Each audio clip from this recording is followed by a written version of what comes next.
حضرت عائشہ صدیقہ رضی اللہ تعالی عنہا سے کسی نے پوچھا تھا صحابہ کرام علیہم رضوان میں سے کہ اماں جی نبی پاک کے اخلاق کس طرح کے تھے؟ تو فرمانے لگی قرآن مجید ہی رسول پاک کے اخلاق ہیں۔ اور پھر حضرت عائشہ صدیقہ رضی اللہ تعالیٰ عنہ اس شخص سے کہنے لگیں چاہے تو سورہ مومنون پڑھ لو۔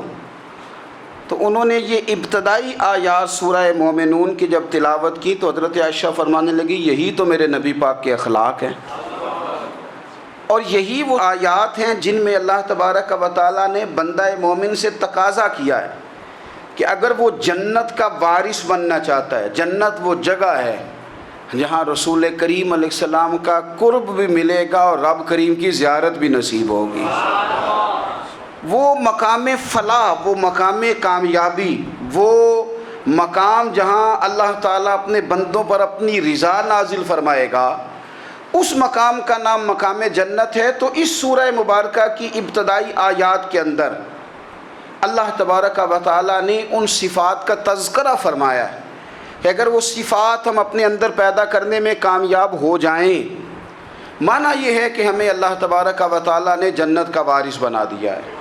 بڑے غور کے ساتھ سورہ مومنون کی ان ابتدائی آیات پر غور کرنا چاہیے۔ رب فرماتا ہے قد افلح المؤمنون، تحقیق مومن کامیاب ہو گئے۔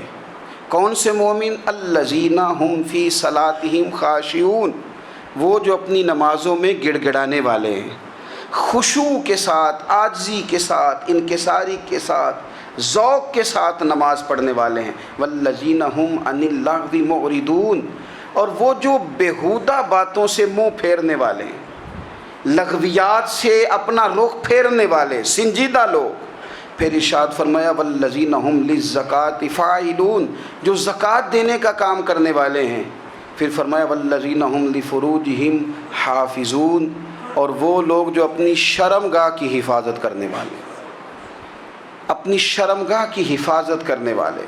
الا علی ازواجہم، مگر یہ کہ اپنی بیویوں پر، او ما ملکت ایمانہم، یا اپنی شرعی باندیوں پر۔ اس زمانے میں جو لونڈی خریدی جاتی تھی اس سے بھی وطی کرنا جائز تھا، اگرچہ اب لونڈیاں موجود نہیں ہیں تو یہ فعل بھی موجود نہیں، سوائے اپنی بیویوں پر یا شرعی باندیوں پر۔ فإنہم غیر ملومین، فرمایا جو یہ کام کرے اس پر کوئی ملامت نہیں ہے، اپنی بیوی کے پاس شرعی طریقے سے جائے یا باندی کے پاس جائے۔ فمن ابتغى وراء ذلك، اور جو آدمی اس کے بعد اس حد سے بڑھے، اس کے سوا کچھ اور کرے جو بندہ، فرمایا فاولئک هم العادون، یہ لوگ حد سے بڑھنے والے ہیں۔ جو لونڈیوں اور باندیوں کے علاوہ، اپنی بیویوں کے علاوہ کسی اور جگہ گندگی کریں، یہ حد سے بڑھنے والے، حدوں کو کراس کرنے والے لوگ ہیں۔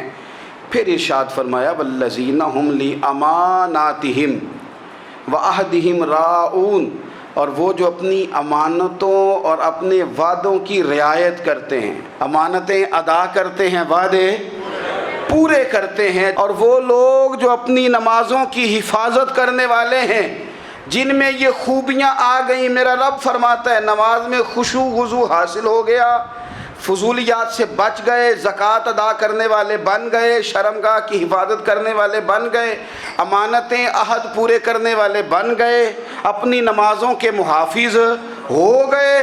اللہ اکبر، قربان جائیں۔ مالک فرماتے ہیں اولئک ھم الوارثون، یہی لوگ تو وارث ہیں۔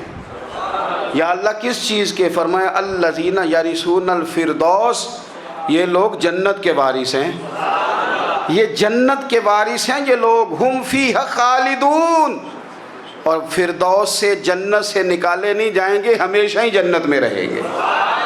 یہ آیات اللہ کا مطالبہ بھی ہے، یہ آیات صحابہ، اہل بیت، اولیاء اللہ، ان تمام کی سیرت کا عکس بھی ہے۔ اور سب سے بڑھ کر سیدہ عائشہ صدیقہ فرماتی ہیں یہی تو آیات ہیں جنہیں اچھی طرح سمجھ لو گے تو تمہیں مدینے والے کے اخلاق بھی سمجھ میں آ جائے گا، حضور کے اخلاق بھی تمہیں سمجھ میں آئیں۔ بڑے غور کے ساتھ سورہ مومنون کی ان ابتدائی آیات پر غور کرنا چاہیے۔ رب فرماتا ہے قد افلح المؤمنون، تحقیق مومن کامیاب ہو گئے۔ کون سے مومن؟ الذین ہم فی صلاتہم خاشعون، وہ جو اپنی نمازوں میں گڑ گڑانے والے ہیں، خشوع کے ساتھ، عاجزی کے ساتھ، انکساری کے ساتھ، ذوق کے ساتھ نماز پڑھنے والے ہیں۔ دیکھیں قرآن نے یہ نہیں کہا شروع میں کہ وہ لوگ اپنی نماز پابندی سے پڑھتے ہیں، بلکہ فرمایا وہ نمازوں میں عاجزی کرتے ہیں، وہ نماز میں خشوع کرتے ہیں، خضوع کرتے ہیں۔ نماز ہم بھی پڑھتے ہیں، ڈھیر سارے لوگ ہیں جن کا یہ مطالبہ ہے کہ میرا نماز میں دل ہی نہیں لگتا۔ پہلی بات تو یہ ہے کہ دل نہ بھی لگے تو نماز پھر بھی پڑھنی ہے، اور دوسری بات یہ ہے کہ دل لگانے کو بھی تو کچھ انسان کے پاس چیزیں ہونی چاہیے نا، کوئی ضروریات ہوتی ہیں۔ سب سے پہلی بات یہ کہ مسئلہ نماز کا نہیں، مسئلہ اہمیت کا ہے۔ آپ نے اللہ تبارک و تعالیٰ کی ذات کی، رب کریم کے جلالت کی جتنی زیادہ اہمیت اپنے دل میں محسوس کر لی، اتنا ہی نماز کی طرف توجہ آپ کی بڑھ جائے گی۔ آپ سادی سی مثال ہے، غور کر لیں، جتنا آپ اپنے استاد کو پروٹوکول دیتے ہیں، جتنی عزت کرتے ہیں، اتنا ہی وقت پہ آپ ان کے پاس پہنچ بھی جاتے ہیں۔ اگر آپ کے دل میں اہمیت نہیں ہے تو آپ ٹال دیں گے، اور جس استاد کی اہمیت ہے اس کے فون کی گھنٹی بجتے ہی فون بھی اٹھایا جائے گا، اور بات پوری مکمل بھی نہیں ہوگی تو کہا جائے گا جیسے آپ کہیں گے، اور جو وقت وہ دیں گے ان سے 10 منٹ پہلے پہنچنے کی کوشش بھی کی جائے گی۔ بس سمجھ لیں دل لگنے نہ لگنے کا مسئلہ نہیں، اہمیت کا مسئلہ ہے۔ آپ جتنی اپنے مالک کی بارگاہ کی اہمیت سمجھ لیں گے، اتنا ہی وقت پہ مسجد آئیں گے، اتنا ہی شوق سے نماز پڑھیں گے۔ دوسری بات، نماز کے ترجمے پہ غور کریں۔ آپ یقین کریں اگر نماز کا ترجمہ ہمیں آ جائے نا تو ہمیں تو یوں لگے کہ ہم تو اپنے مالک کی بارگاہ میں عرض و معروض کرنے حاضر ہوئے ہیں۔ یہ سورہ فاتحہ ہی دیکھ لیں آپ، حضور فرماتے ہیں، رب فرماتا ہے سورۃ فاتحہ آدھی میری ہے آدھی میرے بندے کی ہے۔ جب اس نے کہا الحمدللہ رب العالمین الرحمن الرحیم مالک یوم الدین ایاک نعبد و ایاک نستعین، جب یہاں تک وہ لفظ کہتا ہے تو یہ حصہ میرا تھا۔ اس نے اپنے رب کی تعریف کی، اور جب کہا نا اس نے اہدنا الصراط المستقیم، اب بندے نے التجائیں شروع کر دی۔ اس نے کہا کہ مالک بھی تو ہے، رحمان بھی تو ہے، رحیم بھی تو ہے، عبادت بھی تیری کرتے ہیں تو مدد بھی تو تجھی سے مانگنی ہے نا، اب مہربانی فرمانا اہدنا الصراط المستقیم، ہمیں سیدھا راستہ دکھا دے، صراط الذین انعمت علیہم، ان لوگوں کا راستہ دکھانا جن پر تو نے انعام کیا ہے، غیر المغضوب علیہم ولا الضالین، ان کے راستے پہ نہ چلانا جن پر تیرا غضب ہوا، جو گمراہ ہو گئے ان کے راستے۔ تو نماز میں جب ترجمے پر آپ کا غور ہوتا ہے تو آپ کا تو دل خود بخود لگ جاتا ہے، شوق بڑھ جاتا ہے آپ کا۔ تو اتنی چیزیں ہم زندگی میں یاد کرتے ہیں، تو اگر ترجمہ بھی نماز کا یاد کر لیں اور پھر شوق سے پڑھیں تو آپ یقین کریں طبیعت کھنچی چلی آئے گی۔ ہمارے یہاں کچھ لوگ نماز پڑھتے ہیں پر بڑی لاپرواہی سے پڑھتے ہیں، کبھی ادھر دیکھتے ہیں کبھی ادھر دیکھتے ہیں، کبھی بال سہلاتے ہیں۔ وہ میں نے دیکھا ہے سجدے جا رہے ہیں تو سیانے سیانے بندے کبھی کپڑے کو چھیڑ رہے ہیں کبھی جگہ کو چھیڑ رہے ہیں۔ میرے نبی کریم صلی اللہ تعالیٰ علیہ وسلم نے فرمایا ان لوگوں کا کیا حال ہے جو اپنی نماز میں نظریں آسمان کی طرف اٹھاتے ہیں، رکوع سے اٹھے تو اوپر دیکھنا شروع کر دیا، کیا حال ہے ان کا۔ اور پھر حضور نے ایک موقع پر تو سختی فرمائی، فرمایا جو نماز پڑھتے اپنی نظریں آسمان کی طرف اٹھاتا ہے وہ باز آ جائے، ورنہ ایسا نہ ہو کہ رب اس کی آنکھیں ہی چھین لے، وہ باز آ جائے اس کام سے۔ خشوع کے ساتھ نماز پڑھے، عاجزی کے ساتھ نماز پڑھے، اس کا دل لگا ہوا ہو نماز کے اندر۔ میرے نبی پاک صلی اللہ تعالیٰ علیہ وآلہ وسلم کے غلام حضرت انس بن مالک رضی اللہ تعالیٰ عنہ فرماتے ہیں کہ رسول پاک صلی اللہ علیہ وسلم نے مجھ سے فرمایا تھا کہ بیٹے نماز میں ادھر ادھر دیکھنے سے بچو، کیونکہ فرمایا نماز میں ادھر ادھر توجہ کرنا یہ بندے کو ہلاک کر دیتا ہے، ہلاکت ہے اس میں اگر تم نے ادھر ادھر توجہ کی۔ نماز تم مالک کی بارگاہ میں کھڑے ہو اور تم دیکھ ادھر ادھر رہے ہو۔ تو ایک تو نماز عاجزی کے ساتھ، پھر فرمایا والذین ہم عن اللغو معرضون، وہ لوگ جو فضول باتوں سے، لغویات سے اپنا منہ پھیر لیتے ہیں، فضولیات سے۔ ہمارے ہاں نا بہت سارے لوگ ایسے ہیں جو بلا وجہ ان چیزوں میں دلچسپی لیتے ہیں جو ان کے مطلب کی نہیں ہے، ان کے مطلب کی مطلب آپ کسی سے ملنے کہتے ہیں کیا حال ہے؟ ٹھیک ہے جی۔ بچوں کا کیا حال ہے؟ ٹھیک ہے۔ بچے کتنے ہیں؟ تو بھئی آپ کو جب پتہ ہی نہیں تھا کتنے ہیں تو حال کیوں پوچھا آپ نے؟ آپ کرتے کیا ہیں؟ آپ کا بڑا بھائی کیا کرتا ہے؟ چھوٹا بھائی کیا کرتا ہے؟ ابا جی کیا کرتے ہیں؟ بھئی آپ کے مطلب کی بات نہیں، آپ مطلب کی مقصد کی بات کریں، بے مقصد باتوں میں الجھنے کی ضرورت نہیں ہے۔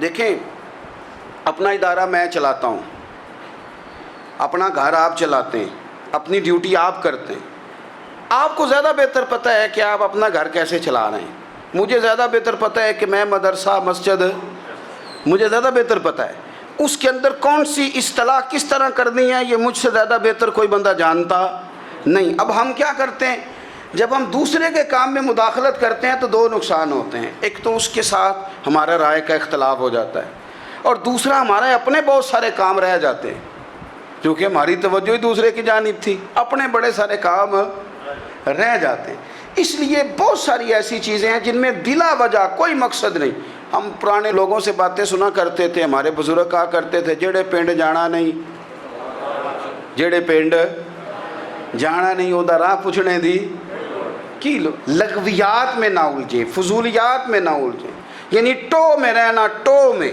آپ یقین کریں، میں نے پرسنلی طور پہ اس چیز کو محسوس کیا ہے کہ ہمارے بہت سارے اہم حقوق صرف اس لیے مس ہوتے ہیں کہ ہماری اپنے سے زیادہ توجہ سامنے والے پہ ہوتی، سامنے والے۔ میں نے دیکھا بڑے بڑے عجیب سوال اور بڑے بڑے انوکھے سوال، مطلب یہ کہ اتنی لمبی چوڑی، اور لوگوں کو بڑا پتہ ہوتا ہے یہ فلاں آدمی جو ہے اس کے بچے کتنے ہیں، وہ بیاہ کہاں پہ ہیں، کس کس علاقے میں ان کی شادیاں ہوئی ہیں۔ اتنی تفصیلات کی ہمیں ضرورت نہیں ہے، ہم سے تو ہمارے بارے میں پوچھا جائے گا، تو ہمیں اپنا معاملہ بڑا صاف ستھرا۔ دیکھیں کیا سونی بات کی مدینے والے رسول نے، قربان جائیں حضور کے جملوں پر۔ ایک شخص نے پوچھا حضور سونا اسلام کون سا ہے، خوبصورت مسلمان کون ہے؟ تو نبی پاک صلی اللہ علیہ وسلم نے فرمایا وہ خوبصورت مسلمان ہے جو بات اس کے مقصد کی نہیں، بے معنی ہے، وہ بات وہ چھوڑ دے۔ بے مقصد باتوں سے الجھنا جو بندہ چھوڑ دے وہ مسلمان بڑا سونا مسلمان ہے۔ ہم کمزور اس لیے ہوتے ہیں کہ ہماری توجہ زیادہ دوسروں کی باتوں پر پڑتی ہے۔ پھر فرمایا والذین ھم للزکاۃ فاعلون، وہ لوگ جو زکوٰۃ دینے کا کام کرتے ہیں، صدقات کرتے ہیں، خیرات کرتے ہیں، وہ کامیاب ہو جاتے ہیں۔ پھر فرمایا والذین ھم لفروجہم حافظون، وہ جو اپنی شرمگاہ کی حفاظت کرتے ہیں۔ نوجوان میری بات پر توجہ کریں، فرمایا وہ لوگ جو اپنی شرمگاہ کی، والذین ھم لفروجہم حافظون، وہ لوگ جو اپنی شرمگاہ کی حفاظت کرتے ہیں۔ حضور غوث پاک رضی اللہ تعالیٰ عنہ فرمایا کرتے تھے دو چیزیں انسان اپنی سنبھال لینا، ایک پیٹ اور ایک شرمگاہ، تو فرماتے تھے ولایت اس کے بڑی قریب آ جاتی۔ ہم نہ ان لذات میں الجھ جاتے ہیں۔ سیانے سیانے بندے روٹی کمر سیدھی کرنے کے لیے کھانی چاہیے، زبان کے ذائقے کے لیے نہیں کھانی چاہیے۔ یہ زبان کا ذائقہ لگ جائے یہ کہیں کا نہیں چھوڑتا انسان۔ اپنی شرمگاہ کی جو لوگ حفاظت کر لیتے ہیں، کوئی بڑے سے بڑا گناہ کرنے سے بھی بندہ کافر نہیں ہوتا، بندہ کفر کرنے سے کافر ہوتا ہے۔ گناہ بڑے سے بڑا کرنے والا بھی گناہ گار ہے، کافر نہیں۔ لیکن بعض گناہ ایسے ہیں جو جس وقت بندہ کر رہا ہوتا ہے اس وقت وہ مومن نہیں ہوتا۔ میرے نبی کریم صلی اللہ تعالیٰ علیہ وسلم نے فرمایا جب کوئی شرابی شراب پیتا ہے اس وقت مومن نہیں ہوتا، جب کوئی چور چوری کرتا ہے تو اس وقت مومن نہیں ہوتا، اور جب کوئی زانی زنا کرتا ہے تو تب وہ مومن نہیں ہوتا۔ اتنی دیر کے لیے اس کے دل سے ایمان نکال لیا جاتا ہے۔ یہ جو ہمارے لڑکے بن سنور کے نکلتے ہیں، یہ جو میک اپ کا خرچہ لڑکیوں کے برابر لڑکوں کا ہوتا جا رہا ہے، یہ جو لڑکے بھی رات کو چہرے پر کریم لگا کر کے سوتے ہیں، یہ بتا سکتے ہیں کہ مقاصد کیا ہے؟ بتا سکتے ہیں؟ یعنی بچے بھی بغیر شیمپو کے بال نہیں دھوتے، مثلا کیا کرنا ہے آپ نے اس کا؟ بڑی بڑی قیمتی چیزیں جو ہیں وہ آپ نے رکھی ہوئی ہیں، مقصد کیا ہے؟ یہ جو ہمارے بچے بن سنور کے نکل رہے ہیں تو کیا دعوت دے رہے ہیں سوسائٹی کو؟ شارٹ نکرے پہن کے جو نکلے ہوئے ہیں اریاں لباس پہن کے نکلے ہوئے. اقبال نے کہا تھا دیار مشرق ہوس میں غلطاں، شباب اریاں شراب اسیاں، جسے بھی دیکھو غری کے اسیاں. ہم ایسی تہذیب کیا کریں گے؟ شباب اریاں، تم نے اپنی جوانی ننگی کر ڈالی ہے ساری معاذ اللہ. کن مقاصد کے لیے؟ میں وہ اعداد و شمار بتا نہیں سکتا. ہمارے ہاں گند سستا ہو گیا ہے، لوگوں نے گناہ تک پہنچنا آسان بنا دیا ہے. آپ دیکھ لیں گندگی دروازے پہ اور گند موبائل میں. کیسے بچائیں ان بچوں کو؟ کیا کریں؟ کلیجے پھٹتے ہیں. کبھی باتیں سوچتے ہیں تو سوچتے ہیں آنے والی نسل کو کہاں لے جائیں، کہاں چھپائیں، کیا ایسا کریں کہ یہ بچ جائیں. خدا را قربان جائیں حضرت عثمان غنی پر. مصنف ابن ابی شیبہ میں صحابہ فرماتے ہیں حضرت عثمان غنی نا بڑے مالدار تھے.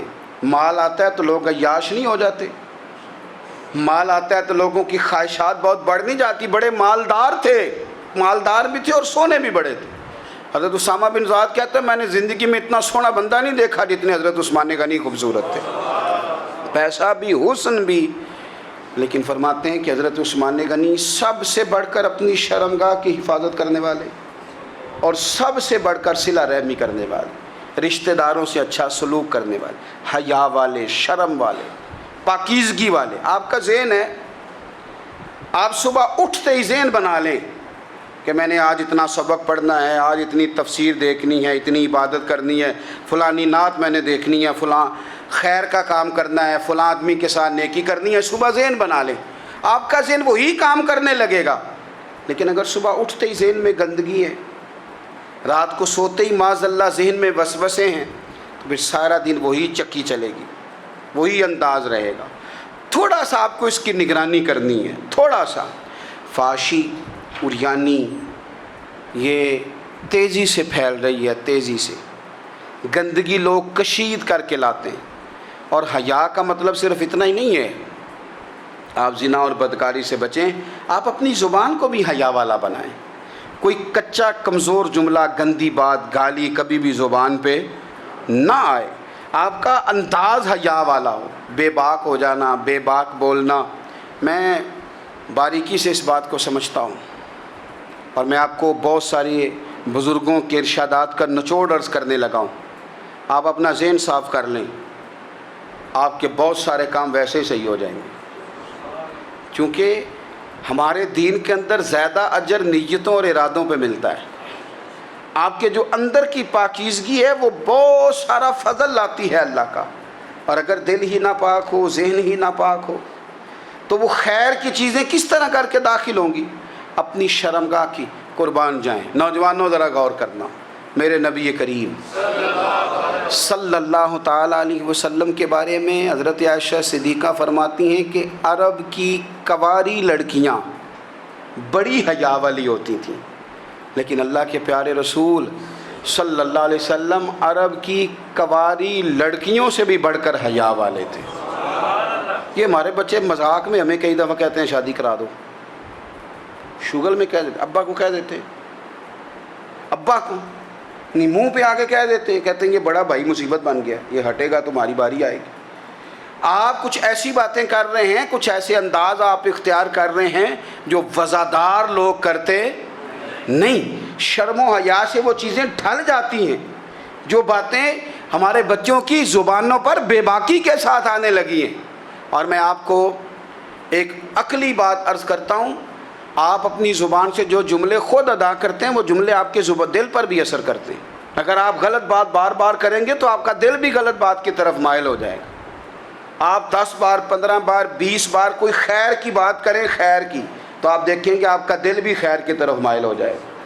آپ خیر کی باتوں پر اپنے آپ کو لائیں، اچھی باتوں پر اپنی توجہ لائیں، آپ کا دل بھی اچھائی کی طرف مائل ہو جائے گا. کفل کا ایک واقعہ ترمذی میں ملتا ہے. ایک شخص کفل نام کا تھا بنی اسرائیل میں. ایک عورت مجبور تھی، اس کے بچے بھوکے تھے، تو کفل نے اسے مائل کر لیا کہ تو میرے ساتھ گناہ کرے گی تو پھر میں تیرے بچوں کی روٹی تجھے دوں گا. تو وہ عورت پہلے تو بیچاری نہ مانی، لیکن بچوں کی بھوک دیکھ کے مجبور ہو گئی. جب کفل کے قریب گئی نا وہ عورت، اس نے دروازے سارے بند کر لیے. ترمذی شریف میں اس کا واقعہ موجود ہے. چاروں جانب سے بند ہو گیا سارا کچھ. لیکن جب وہ کفل کہتا ہے میں اس بی بی کے پاس جانے لگا تو عورت کا وجود کانپتا تھا. جس بندے کو گناہ کی طرف جاتے اس کی طبیعت میں ہیجان پیدا ہو تو معنی یہ ہے کہ ابھی ذہن پورا غلیظ نہیں ہوا, ابھی طبیعت پوری گندی نہیں ہوئی, ابھی ایمان کی بہت ساری قسمیں موجود ہیں, عورت کا وجود کانپتا ہے. تو کفل کہتے ہیں کہ میں نے اسے کہا کہ سارے دروازے باندھ دیں, ڈرتی کیوں ہے؟ تو کہنے لگی ڈرتی اس لیے ہوں کہ سارے دروازے بند نہیں ہوتے, ایک دروازہ کھلا ہے اور وہ دروازہ رب قدیر کا دروازہ ہے, اسے کیسے بند کیا جا سکتا ہے؟ تو کہتے ہیں جب اس نے یہ لفظ کہے تو مجھ پر بھی بات کا اثر ہوا, مجھ پر.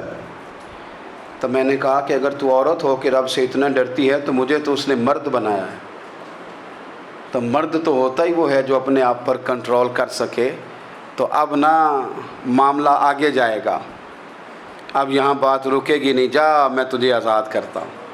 عورت گئی, اس نے توبہ کی کفل نے, اور رات رو کے کہنے لگا مالک آج میں نے توبہ کی ہے تو میرے اوپر مہربانی کرنا, میری توبہ ٹوٹنے نہ پائے. رات اس نے توبہ کی, رات ہی انتقال ہو گیا. لوگوں کو پتہ تھا بڑا بے حیا ہے, بد کردار ہے, گناہ گار ہے, شاید لوگ اس کا چہرہ دیکھنے بھی نہ جاتے, پر مالک کریم ہے نا. حضور فرماتے ہیں سویرے اس کے دروازے پہ لکھ دیا اللہ نے, لوگوں رب نے کفل کے سارے گناہ معاف کر دیے ہیں. اس کے دروازے پہ لکھ دیا گیا. جب آپ اپنی حفاظت کرنا چاہتے ہیں تو اللہ پھر اسباب بھی پیدا کر دیتا ہے. اپنی شرمگاہ کی, اپنی نظر کی آپ خوب حفاظت کریں. اور میں آپ کو ایک بات عرض کروں, ایک بندے کے باحیا ہو جانے سے نا, ایک بندے کے ٹھیک ہو جانے سے اس کے دائیں بائیں بے شمار لوگ ٹھیک ہو جاتے ہیں. نہ چاہتے ہوئے بھی آپ کی نیکی کا اثر آپ کے دوستوں پہ پڑتا ہے, نہ چاہتے ہوئے. اور ایک بندے کے بگڑ جانے سے اس کے دائیں بائیں بہت سارے لوگ بگڑ جاتے ہیں, بہت سارے لوگ بگڑ جاتے ہیں. آپ اگر اپنے لب و لہجے پر یہ پابندی لگا سکیں اور اپنے آپ کو اگر آپ سنبھال سکیں تو پھر یاد رکھیے گا بڑی ساری چیزیں بہتر ہو جائیں گی. کچھ چیزیں ایسی ہوتی ہیں جو ہم نہ فراخ دلی سے بانٹتے ہیں, اور کچھ چیزیں ایسی ہوتی ہیں جو مجبور ہو کر ہم دیتے ہیں.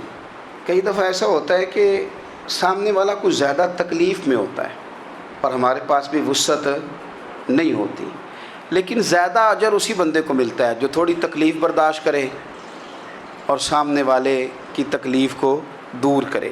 مدینہ منورہ میں نا قحط پڑ گیا تھا, غلہ نہیں ملتا تھا. تو قحط کے زمانے میں لوگ نا پھر چیزوں کو مہنگا کر کے بیچتے ہیں. ہمارے ہاں ایک طرف چینی کی لائنیں لگی ہوتی ہیں اور دوسری دفعہ چھاپا پڑتا ہے, پورے کے پورے گودام بھرے ہوئے نکل آتے ہیں. لوگ مصنوعی قلت پیدا کر دیتے ہیں. حضرت عمر فاروق رضی اللہ تعالیٰ عنہ کے زمانہ نور میں قحط پڑ گیا تھا. گندم کا دانہ اس طرح ہو گیا تھا جس طرح سونا ہے. سیدنا عثمان غنی رضی اللہ تعالیٰ عنہ کے نا بہت سارے اونٹ غلے کے بھرے ہوئے مصر سے آئے, اور لگتا یوں ہے کہ وہ شخص آپ ہی کو غلہ دیتا تھا, کسی اور کو دیتا بھی نہیں تھا, جو اونٹ بھر کے اس نے لیے. تو مدینہ منورہ کے اندر جب وہ مال پہنچا نا, آپ کو بتانا یہ چاہ رہا ہوں کہ ساری تجارت بندوں سے نہیں کرنی چاہیے, کچھ اللہ سے بھی کرنی چاہیے. رب سے جو بندہ تجارت کرتا ہے وہ بڑا کامیاب ہوتا ہے. وہ غلے سے بھرے ہوئے اونٹ آپ کے پہنچ گئے تو تاجر آئے, انہوں نے آگے کہا عثمان ہم کھول کے نہیں دیکھتے کہ اندر مٹی ہے کہ سونا ہے, اور یہ بھی نہیں پوچھتے آپ نے کتنے کا خریدا ہے, آپ کی زبان پر اعتبار ہے. آپ نے جتنے کا مال لیا ہے نا ہم ڈبل دیتے ہیں, آپ ہمیں دے دیں. آپ فرمانے لگے نہیں مجھے زیادہ نفع ملتا ہے. انہوں نے کہا 2 گنا, فرمایا نہیں زیادہ ملتا ہے. کہا 3 گنا, فرمایا زیادہ ملتا ہے. وہ کہنے لگے اس سے زیادہ تو کوئی تاجر ہے ہی نہیں جو زیادہ دے. فرمایا بس مجھے ملتا ہے نا. کہا کتنا ملتا ہے؟ فرمانے لگے لگتا ہے کہ اگر وہ تاجر زیادہ کرم نوازی کرے تو 700 گنا تو دے گا ہی, اور باقی کریم ہے. انہوں نے کہا جی نہیں اتنا نہیں ہم دے سکتے, پھر آپ بیچ لیں. یہ بات ہی سمجھ میں نہیں آتی. لوگ چلے گئے تو حضرت عثمان غنی مال اٹھا کے مسجد کے دروازے پہ لے گئے. جا کے کہنے لگے اے عمر اعلان کر دیں جس غریب کو گندم کی ضرورت ہے, آسانی کے دور میں نہیں دقت کے دور میں, جب لوگوں کو مل نہیں رہی چیز, جس کو ضرورت ہے وہ آئے اور آ کے لے جائے۔ جب جناب عثمان غنی کے اس غلے کا اعلان ہوا تو تاجروں کو اب مسئلہ سمجھ میں آیا کہ یہ 700 گنا کو بندہ نہیں دے رہا، یہ رب کریم عطا فرما رہا ہے۔ میرے عزیز، کچھ سودے رب کے ساتھ بھی کریں۔ اگر کوئی بڑا ضرورت مند دروازے پہ آ جائے نا تو پھر اپنا نفع نقصان نہیں سوچنا، پھر تو رب کے ساتھ تجارت کرنی ہے۔ ضرورت مند کی ضرورت کا لحاظ کرنا، یہ نہ مسلمانوں کے ایک دوسرے کے قریب کرے گا۔ ہم کون ہوتے ہیں کسی کی حاجت پوری کرنے والے، ضرورت پوری کرنے والے؟ کرنے والا تو اللہ ہے۔ تو اگر رب ہمیں کبھی وسیلہ بنائے، ذریعہ بنائے، تو پھر ہمیں ذرا نا خوش دلی سے بننا چاہیے، ذوق اور شوق سے بڑھنا چاہیے، پھر ہمیں کمزور نہیں پڑنا چاہیے۔